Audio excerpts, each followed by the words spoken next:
Hello students, আমি Nitish sir জ্ঞানজ্যোতি coaching সেন্টারের পক্ষ থেকে তোমাদের প্রত্যেককে জানাই আরও একবার স্বাগত। তো আজকে আমি তোমাদের সঙ্গে আলোচনা করব SEC geography last minute suggestion নিয়ে। তোমাদের কোয়েশ্চেন প্যাটার্ন যেটা থাকছে সেটা হচ্ছে 1 নম্বরে তোমাদের লিখতে হবে 5টা প্রশ্ন, 5 নাম্বার টোটাল। 5 নম্বরে লিখতে হবে 3টে প্রশ্নের উত্তর, 15 নাম্বার। 10 নম্বরে লিখতে হবে 2টো প্রশ্নের উত্তর, 10 দুগুণ 20 নাম্বার। এবং তোমাদের যে বিষয়টা রয়েছে সিলেবাসে তোমরা দেখেছো হয়তো যে তোমাদের এই বছর যদি তোমরা বলো যে কী কী টপিক তোমাদের রয়েছে, সেই টপিক অনুযায়ী সাস্টেনেবল ডেভেলপমেন্ট কিন্তু তোমাদের রয়েছে এসএসসিতে। এবার এই সাস্টেনেবল ডেভেলপমেন্ট বা স্থিতিশীল উন্নয়নের ক্ষেত্রে তোমাদের কী কী পড়তে হবে, শর্ট কোশ্চেনগুলো সেগুলো অলরেডি আমরা তোমাদেরকে প্রোভাইড করে দিয়েছিলাম ক্লাসরুমে। তোমরা যারা আমাদের কাছে অ্যাডমিশন নিয়েছো তারা অলরেডি পেয়ে গেছো।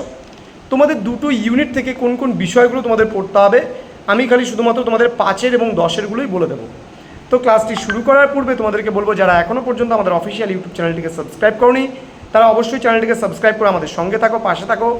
যদি তোমাদের কোনো সমস্যা হয় আমাদের সঙ্গে সরাসরি যোগাযোগ করতে পারো। আমাদের অফিসিয়াল নাম্বার 6295916282 এবং 7076398606 নম্বরে তোমরা সরাসরি আমাদের সঙ্গে যোগাযোগ করতে পারো। এছাড়া তোমাদের যে প্রশ্নগুলো তোমরা 5 এবং 10-এর জন্য পড়বে সেগুলো একটু বলে দিচ্ছি, একটু ধ্যান দিয়ে ধৈর্য ধরে একটু লিখে নাও। প্রথম যে প্রশ্ন, discuss the characteristics of development, অর্থাৎ অর্থনৈতিক উন্নয়ন বলতে কি বোঝো এবং এই অর্থনৈতিক উন্নয়নের যে বৈশিষ্ট্যগুলো রয়েছে সেই বৈশিষ্ট্যগুলো সম্পর্কে আলোচনা করো। পরবর্তী প্রশ্ন, স্থিতিশীল উন্নয়নের লক্ষ্যসমূহ সম্পর্কে আলোচনা করো, অর্থাৎ discuss the sustainable development goals. Discuss the sustainable development goals, এই বিষয়টা কিন্তু খুব ভালো করে তোমরা পড়বে। পরবর্তী প্রশ্ন, স্থিতিশীল উন্নয়নের ধারণা দাও, অর্থাৎ provide sustainable development patterns. Okay, provide sustainable development patterns. Next question আমি ইংলিশেও বলে দিচ্ছি তোমাদের সুবিধার জন্য। আরবানাইজেশন, ডিফাইন আরবানাইজেশন বা নগরায়ন বলতে কি বোঝো, এই প্রশ্নটাও কিন্তু ভালো করে তোমরা পড়বে এবং নগরায়নের গঠন সম্পর্কে বিস্তারিত আলোচনা করো। এই প্রশ্নটা কিন্তু তোমাদের ভালো করে পড়তে হবে। পরবর্তী প্রশ্ন, স্থিতিশীল উন্নয়নের ধারণা দাও, এটা তো বললামই অলরেডি তোমাদের। নেক্সট, টেকসই উন্নয়নে বা স্থিতিশীল উন্নয়নে লিঙ্গের কি ভূমিকা রয়েছে সেই সম্পর্কে কিন্তু তোমাদের একটা পড়তে হবে প্রশ্ন, খুব ভালো করে পড়বে এই প্রশ্নটাও। নেক্সট হচ্ছে টেকসই বা স্থিতিশীল উন্নয়ন কাকে বলে, সহনশীলতা কি, তারপরে কোন কমিশন সর্বপ্রথম টেকসই উন্নয়নের ধারণা দেয় এবং কেন, পুনর্নবীকরণযোগ্য শক্তি সম্পদ কাকে বলে, অর্থনৈতিক প্রবৃদ্ধি বলতে কি বোঝো, এই প্রশ্নগুলোও কিন্তু এর সাথে তোমরা পড়বে।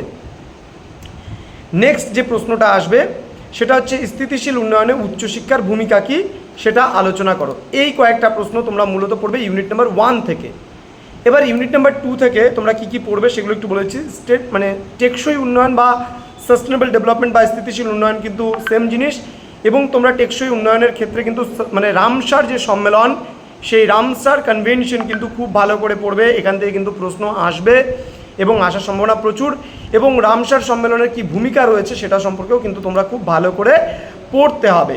ওকে, রামসার সম্মেলনের পরে তোমরা আরেকটা যেটা পড়বে স্টকহোম সম্মেলন। ঠিক আছে, স্টকহোম সম্মেলন সম্পর্কেও কিন্তু খুব ভালো করে পড়বে, কারণ স্টকহোম সম্মেলনের কি ভূমিকা রয়েছে সেটা সম্পর্কেও তোমাদের খুব ভালো করে পড়তে হবে।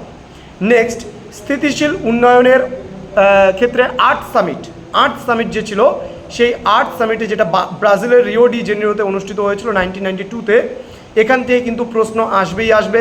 এখানে বিশেষ করে অ্যাজেন্ডা 21, রিও ডি জেনেরোর ঘোষণা, ইউনেস্কোর যে বিভিন্ন কনভেনশনগুলো হয়েছিল সেই সমস্ত বিষয়গুলো সম্পর্কে, ইউনেস্কেপ সম্পর্কে তোমাদের পড়তে হবে এখানে হালকার উপর দিয়ে।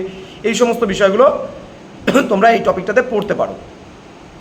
তারপরে এমডিজি এর ক্ষেত্রে ভারতের অগ্রগতি, যেটাকে বলি মিলেনিয়াম ডেভেলপমেন্ট গোল সম্পর্কেও কিন্তু তোমরা খুব ভালো করে পড়বে। এখানে কোন কোন গোল বা কোন কোন লক্ষ্যের কথা বলা হয়েছিল সেগুলো সম্পর্কে পড়বে। টেকসই উন্নয়নের ভবিষ্যৎ প্রবণতা এবং তার চ্যালেঞ্জগুলো কী কী রয়েছে সেগুলো সম্পর্কে কিন্তু খুব ভালো করে একটা নোটস তোমাদের পড়তেই হবে। এবং সর্বশেষ প্রশ্ন, যেই প্রশ্নটা নিয়ে আমি আলোচনা করব সেটা হচ্ছে মিলেনিয়াম ডেভেলপমেন্ট গোলসের সফলতা এবং বিফলতা কি রয়েছে সেটা সম্পর্কে। এটা একদম কারেন্ট ইস্যু নিয়ে খুব ভালো করে তোমরা পড়বে।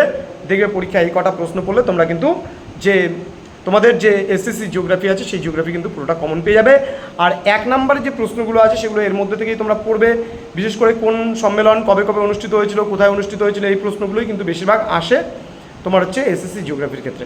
তো স্টুডেন্টস, তোমাদের সঙ্গে দেখা হবে খুব তাড়াতাড়ি পরবর্তী নতুন কোনো ক্লাস নিয়ে। তোমরা পরীক্ষা খুব ভালোভাবে দেবে, প্রত্যেককে all the best. Thank you so much, thanks for watching after all, thank you.